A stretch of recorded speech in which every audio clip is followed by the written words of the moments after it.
Hello दोस्तों, आप सभी का स्वागत है ज्ञान स्टोरी चैनल में। चैनल को सब्सक्राइब जरूर कर ले। दुर्वासा ऋषि माता अनसुया और ऋषि अत्रि के पुत्र थे।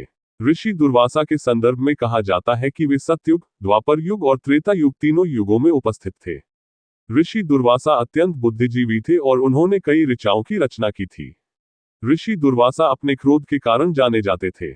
ऋषि दुर्वासा भगवान शिव के पुत्र कहलाते हैं। ऋषि दुर्वासा की उत्पत्ति क्रोध के कारण हुई थी।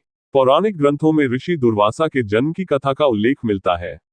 आइए जानते हैं ऋषि दुर्वासा कौन थे और उनका जन्म कैसे हुआ था। पौराणिक कथा के अनुसार एक समय माता पार्वती भगवान भोलेनाथ के साथ एकाकी जीवन व्यतीत कर रही थी, तभी अचानक से देवताओं ने आकर उनके एकांतवास वास में विघ्न डाल दिया। इस वजह से भगवान शिव का क्रोध चरम पर पहुंच गया। भोलेनाथ का क्रोध देखकर सभी देवता भयभीत हो गए। कथा के अनुसार माता अनसुया भोलेनाथ और माता पार्वती के दर्श के लिए कैलाश पहुंची, तब पार्वती मां ने शिवजी को शांत कराने का प्रयास किया। भोलेनाथ शांत तो हो गए, लेकिन उनके क्रोध से जन्मी ऊर्जा कैलाश में इधर उधर टकराकर कैलाश का ही नुकसान करने लगी। तब भगवान शिव ने बताया कि वह इस ऊर्जा को पुनः अपने अंदर नहीं समा सकते हैं, क्योंकि यह ऊर्जा उनके तीसरे नेत्र से निकली है और उनका तीसरा नेत्र अगर दोबारा खुला तो उससे सृष्टि को और भी नुकसान होगा। जब माता अनसुया ने यह बात सुनी, तब उन्होंने महादेव से आज्ञा मांगी कि वह अपने तपोबल से उनकी इस क्रोध ऊर्जा को अपने भीतर धारण कर सकती है। महादेव ने भी माता अनसुया को आज्ञा प्रदान की, जिसके बाद माता अनसुया ने इस ऊर्जा को अपने गर्भ में धारण किया। माता अनसुया ने क्रोध ऊर्जा को गर्भ में धारण किया था। इसी कारण से महादेव के क्रोध से ऋषि दुर्वासा का जन्म हुआ और क्रोधाग्नि से प्रकट होने के कारण उनके स्वभाव में अत्यंत क्रोध समाहित हो गया। ऋषि दुर्वासा को अत्यधिक क्रोध आता था।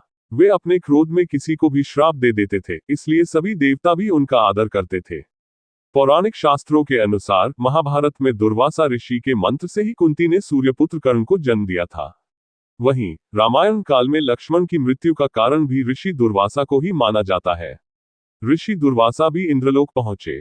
उन्हें पता था कि इंद्र अपने अभिमान से चूर हैं, लेकिन उनके समझाने पर वे मान जाएंगे और उन्हें अपने कर्तव्यों का बोध हो जाएगा। जैसे ही दुर्वासा इंद्रलोक के द्वार पर पहुंचे तो उनके स्वागत के लिए कोई नहीं आया। ये देखकर ऋषि दुर्वासा को क्रोध आया, मगर वे चुप रहे और अंदर सभा में पहुंच गए। ऋषि दुर्वासा को देखकर इंद्र अपने आसन से बैठकर ही सिर्फ नमस्कार किया। इंद्र के नमस्कार में भी अभिमान झलक रहा था। ऋषि दुर्वासा अपने साथ बैजंती फूलों की माला साथ लाए थे। उन्होंने इंद्र को आशीर्वाद देते हुए हाथ बढ़ाया और वह माला इंद्र को भेंट की।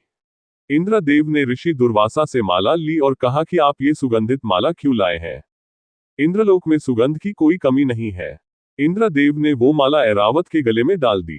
ऐरावत ने माला अपने गले से निकालकर पैरों से कुचल दी। ऋषि दुर्वासा ने इसे अपमान समझा और उन्हें बहुत क्रोध आया। उन्होंने इंद्र को श्राप दे दिया कि जिस चीज पर उन्हें इतना घमंड है वही उनसे छीन जाएगी। इंद्रदेव श्रीहीन यानी लक्ष्मी से दूर हो जाएंगे।